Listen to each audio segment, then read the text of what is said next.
Hi, my name is Mosiah K. Rubin. I'm Nate Johnson. I'm Jason Cuby. And today we are presenting on client-side wireless attacks. Please note that Sarah Nuss also contributed to this presentation. So what is a client-side wireless attack? So it usually targets the trust between a user and the web pages that they visit. The user generally initiates the connection, which results in the attack. These attacks focus on security weaknesses in media players, web browsers, email applications, FTP clients, instant messaging, and many others. Um, some of the examples that we have of client-side attacks is session hijacking, malicious add-ons, header manipulation, sniffing unencrypted traffic, spoofing, cross-site scripting, and I'm sure there are many more. How they work. These kind of attacks target vulnerabilities within the client application that interacts with malicious servers. If this client is not connected to a server, it is not at risk because it does not process anything sent from a server. Instant messaging applications are at greater risk to attacks because most clients are automatically configured to log into a server. Okay, so here are some types of client-side attacks. Drive-by download. That happens when visiting a web page. Malicious content is then downloaded onto the computer without the user knowing. Content spoofing is when fake information or a web page is presented as legitimate and is often used for phishing. Cross-site scripting, or XSS, injects scripts into web browser, allowing the attacker to execute attacks. Can be used for phishing, redirecting users to a malicious site, to steal sensitive information, session tracking, etc. Okay. Sniffing unencrypted traffic. So this basically means watching someone's internet activity on an unprotected network connection.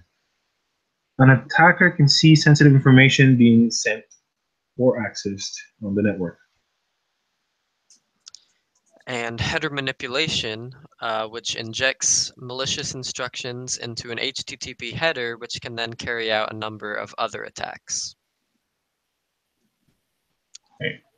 And okay, so at this point, we're going to go and do a little demonstration on sniffing unencrypted traffic, just to kind of show how these attacks really can affect you if you're on an unencrypted network or an unsecure network, that someone can just kind of look at your traffic. So we're going to be using Wireshark to do this demonstration, which looks at the packets going on the network. So here we can see the various NIC cards on the computer that we can look at. And when we open one up, we see all the packets that are going in and out of this NIC on the network. So all these UDP packets right now are the voice call that I'm on. So we're sending a lot of data through that. But just as an example, if I open up the command prompt and I ping one of Google's servers, 8.8.8.8, sends 4 packets, and we'll be able to see that on here. If I filter for ICMP and see each of the packets that I sent, and then we can see the replies here, and we see, you know, the destination and source, addresses and ports, and all the data on here. So this is just an example of you know, what a hacker would be able to do if you're on an unencrypted network. They can sit on the network and look at all of your packets and all of your data if it's unencrypted. So it really is important to not connect to unencrypted networks and to always be safe with your data.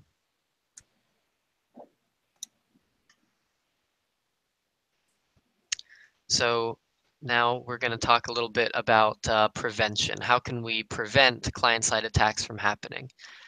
So this can be rather difficult because the attack happens while your data is out on the network versus the attack happening while the data is on your machine. So typical antivirus software won't generally find these attacks since they generally just scan your hard drive or whatnot. So the best tactics to use to defend against client-side attacks are generally preventative and avoidance type measures. So first of all, don't connect to unsecured Wi-Fi. The best way to protect against client-side attacks is to not go onto suspicious networks or unsecured networks.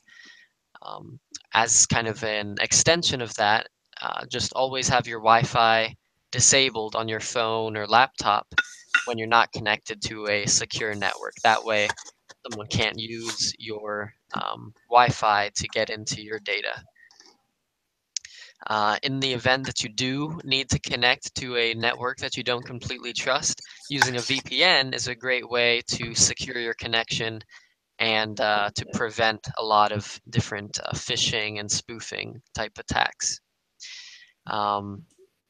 Some other things that you can use are Windows software restriction policies, and IBM's EGL is a great tool that can also prevent client-side attacks. Okay, and that's all for our presentation today. Thank you for listening. Have a great one.